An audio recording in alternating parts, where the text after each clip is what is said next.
থরে থরে সাজিয়ে রাখা এসব গুড় দেখে বোঝার উপায় নেই এগুলো চিনি। তার সাথে কাপড়ের রং, হাই ডোজ, ফিটকুরি সহ অনেক ক্ষতিকারক রাসায়নিক। নকল ও ভেজালে সয়লাব রাজশাহী সহ দেশের গুড়ের বাজার। রস ছাড়ায় চিনি, রং এবং ক্ষতিকারক রাসায়নিক দিয়ে প্রকাশ্যে তৈরি করা হচ্ছে এসব গুড়।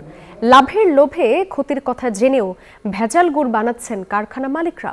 ভোক্তা অধিকারের নিয়মিত অভিযানে উঠে আসে এমন চিত্র।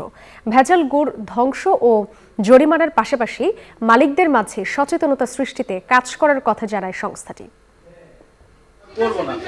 শীতে বাংলাদেশিদের রসনা বিলাসের অন্যতম উপকরণ খেজুরের গুড়। পিঠাপুলির উৎসবের মাসে মূল উপকরণ এটি। আর সেই চাহিদাকে পুঁজি করে রাজশাহীতে গড়ে উঠেছে বহু ভেজাল গুড়ের কারখানা। থরে থরে সাজিয়ে রাখা এসব গুড় দেখে বোঝার উপায় নেই এগুলো চিনি। তার সাথে কাপড়ের রং, হাই ডোজ, ফিটকুরি সহ অনেক ক্ষতিকারক রাসায়নিক। এভাবেই চিনি গুলে হচ্ছে গুড়, সাথে মেশে রং আর রাসায়নিক। 7 বছর ধরে এ অবৈধ কার্যক্রম চালিয়ে আসলেও এবার ভোক্তা অধিকার সংরক্ষণ অধিদপ্তর নিয়মিত অভিযানে ধরা পড়ে কারবারিরা। স্বীকারও করেন ভেজাল গুড় তৈরির কথা। কোনো রস নাই, হচ্ছে শুধু চিনি, আখের চিনি দিয়েই হচ্ছে একটু চুন দিলে কালারটা চলে আসে, তাছাড়া অন্য কোনো কিছু আমরা ব্যবহার করি না। ব্যবসা যেভাবে চলে সেভাবেই করে সবাই।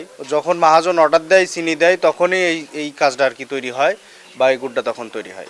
জাতীয় ভোক্তা অধিকার সংরক্ষণ অধিদপ্তর জানায়, এসব ভেজাল গুড় ধ্বংস ও জরিমানার পাশাপাশি মালিকদের মাঝে সচেতনতা সৃষ্টিতে কাজ করছেন তারা। প্রশাসনিক ব্যবস্থা জরিমানা আরোপ করা হয়েছে এবং পাশাপাশি এটা যাতে আর এই অবৈধ প্রক্রিয়া গুড় উৎপাদন না হয় সেই বিষয়টা নিশ্চিত করার জন্য আমরা কাজ করে যাচ্ছি। প্রকাশ্যেই রাজশাহীর বাঘা ও চারঘাট উপজেলার প্রায় 5 শতাধিক বাড়িতে প্রতিদিন কয়েক শত টন নকল গুড় তৈরি হয়, যা রাজশাহীর গণ্ডি পেরিয়ে ছড়িয়ে যাচ্ছে সারা দেশে।